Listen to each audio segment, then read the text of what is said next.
जरा सोचिए एक ऐसी सुबह के बारे में जहां आपके जागने से भी पहले आपका दिन शुरू हो चुका हो। आपकी गाड़ी खुद ट्रैफिक लाइट से बात कर रही है। आपको फोन को हाथ लगाने की भी जरूरत नहीं पड़ती। घर को आपके इशारों से ही पता चल जाता है कि आपको कॉफी चाहिए और वो फौरन आपकी पसंदीदा मौसीकी भी लगा देता है। आपका डॉक्टर कोई इंसान नहीं बल्कि एक एआई है। और सबसे हैरानकुन बात तो ये है कि इंटरनेट अब आपके फोन या कंप्यूटर में नहीं है। ये एक ऐसी दुनिया है जहां इंटरनेट किसी मशीन का मोहताज ही नहीं, बल्कि ये आपके अंदर मौजूद है। नहीं, ये कोई साइंस फिक्शन फिल्म का सीन नहीं है, ये 2030 की एक मुमकिन हकीकत हो सकती है। तो आइए आज इंटरनेट के मुस्तकबिल का सफर करते हैं, एक ऐसी दुनिया का जहां हकीकत, मशीनें और इंसान आपस में कुछ ऐसे घुल मिल जाएंगे कि इन्हें अलग करना नामुमकिन होगा। तो सबसे पहली तब्दीली क्या होगी? गायब होता हुआ इंटरनेट। आज का इंटरनेट हमें तेज लगता है ना, लेकिन 2030 का इंटरनेट तो जैसे गायब ही हो जाएगा। ये इतना सीमलेस, इतना इंस्टेंट होगा कि हमें इसकी मौजूदगी का एहसास तक नहीं होगा। उसकी वजह है 6G। 2030 तक 6G इंटरनेट 5G को पीछे छोड़ चुका होगा। इसका मतलब कोई बफरिंग नहीं, कोई लैग नहीं, कोई इंतजार नहीं। सोचिए, एक पूरी फिल्म सेकंड्स में नहीं बल्कि पलक झपकते ही डाउनलोड हो जाएगी। इंटरनेट फिर केबल्स या टावर्स में कैद नहीं रहेगा, बल्कि ये हवा की तरह, ऑक्सीजन की तरह हर वक्त हमारे इर्द गिर्द मौजूद होगा। और जब हम कहते हैं हर चीज, तो हमारा मतलब वाकई हर चीज है। आपकी घड़ी, आपके चश्मे, आपकी गाड़ी, यहां तक कि आपके कपड़े भी सब आपस में जुड़े होंगे। और ये सिर्फ डेटा इकट्ठा नहीं करेंगे बल्कि खुद ज़हीन फैसले भी करेंगे। तो ये सिर्फ डिवाइसेस का इंटरनेट नहीं होगा, ये जहनों, मशीनों और हकीकतों का एक जाल होगा। अच्छा, अब एक ऐसी बात जो शायद सबको हैरान कर दे। 2030 तक हो सकता है कि स्मार्टफोन्स गायब हो जाएं। इसलिए नहीं कि टेक्नोलॉजी फेल हो गई, नहीं, बल्कि इसलिए कि वो इससे कहीं आगे निकल चुकी होगी। फोन की जगह हम शायद smart contact lenses, AR glasses और यहां तक के न्यूरल इंटरफेसेस इस्तेमाल कर रहे होंगे। ऐसी डिवाइसेस जो सीधा हमारे दिमाग से जुड़ जाती हैं। स्क्रॉलिंग की जगह सोच ले लेगी, मैसेजेस हमारी आंखों के सामने आएंगे और कॉल्स वो सीधा हमारे दिमाग में सुनाई देंगी। ज़बानें रियल टाइम में तर्जुमा होंगी।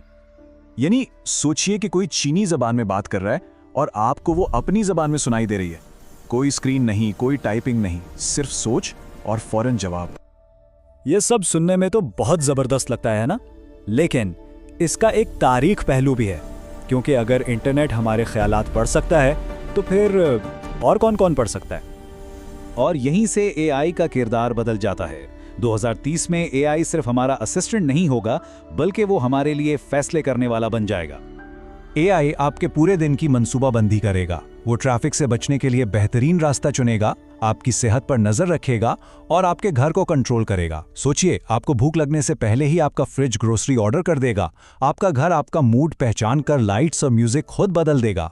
सच तो यह है कि आपका AI आपको शायद आपके सबसे करीबी दोस्त से भी बेहतर जानता होगा।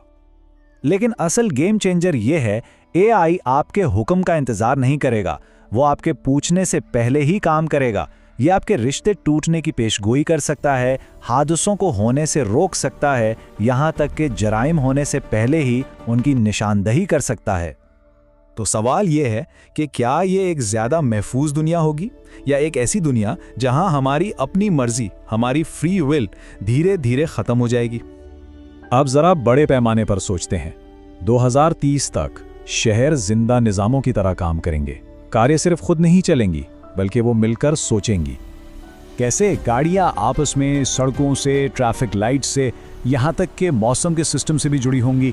और नतीजा, ट्रैफिक हादसात में 90% तक की कमी आ सकती है। कोई ड्राइवर नहीं, कोई हॉर्न नहीं, कोई रोड रेज नहीं। शहर एक जिंदा वजूद की तरह काम करेंगे जो हर लम्हा खुद को बेहतर बना रहे होंगे। लेकिन इसका भी एक खौफनाक पहलू है। जब हर चीज एक दूसरे से जुड़ी हो तो सिर्फ एक साइबर हमला पूरे शहर को ठप कर सकता है। सिर्फ एक क्लिक और पूरा शहर जैसे फ्रीज हो जाएगा।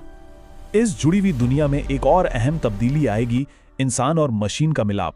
2030 में रोबोट्स शायद मशीनों जैसे ना दिखें, वो बिल्कुल हमारी तरह दिखेंगे। ये रोबोट्स बच्चों को पढ़ाएंगे, बुजुर्गों की देखभाल करेंगे, अस्पतालों में मदद करेंगे और शायद हमारे साथी भी बन जाएंगे। वो हमारे लतीफ़ों पर हंसेंगे, हमारी सालगिरह याद रखेंगे और हमदर्दी करना भी सीख लेंगे। शायद एक वक्त ऐसा भी आए जब कुछ लोग इंसानों से ज़्यादा इन रोबोट्स पर भरोसा करने लगे। लेकिन यहाँ एक बहुत गहरा सवाल पैदा होता है, अगर एक रोबोट दर्द महसूस कर सकता है तो क्या उसके भी कोई हुकूक होने चाहिए? और जब ये रोबोट्स हमसे ज्यादा ज़हीन हो जाएंगे तब असल में कंट्रोल किसके हाथ में होगा? और आखिर में हकीकत खुद एक इंतखाब बन जाएगी। 2030 तक इंटरनेट एक ऐसी जगह नहीं होगी जहां हम जाते हैं, बल्कि एक ऐसी जगह होगी जिसमें हम रहते हैं। मेटावर्स यानी एक डिजिटल दुनिया शायद हमें असल जिंदगी से भी ज्यादा हकीकी लगने लगे। लोग एक साथ दो जिंदगियां जिएंगे, एक जिस्मानी और एक डिजिटल। लेकिन सोचने की बात यह है कि जब डिजिटल खुशी असली गम से बेहतर लगने लगेगी तो क्या कोई वापस आना भी चाहेगा? ये सारी बातें हमें एक आखिरी और शायद सबसे अहम वार्निंग की तरफ लाती हैं। 2030 तक इंटरनेट हमारे बारे में सब कुछ जानता होगा। हम कहाँ जाते हैं, हम क्या महसूस करते हैं, हम क्या सोचते हैं और हमें किस चीज से डर लगता है। प्राइवेसी शायद सिर्फ एक पुरानी याद बनकर रह जाए। आज़ादी का दारोमदार इस बात पर होगा कि इस सारे कोड को कंट्रोल कौन करता है। याद रखिए, टेक्नोलॉजी खुद बुरी नहीं होती, लेकिन बगैर किसी हद के ताकत हमेशा खतरनाक होती है। तो 2030 का इंटरनेट यकीनी तौर पर तेज होगा, ज्यादा समझदार होगा और हमसे गहरा जुड़ा होगा। लेकिन सबसे बड़ा सवाल वही रहेगा, क्या हम इस इंटरनेट को कंट्रोल करेंगे या ये हमें कंट्रोल करेगा? मुस्तकबिल आ नहीं रहा, वो यही है और हम इसे हर रोज बना रहे हैं।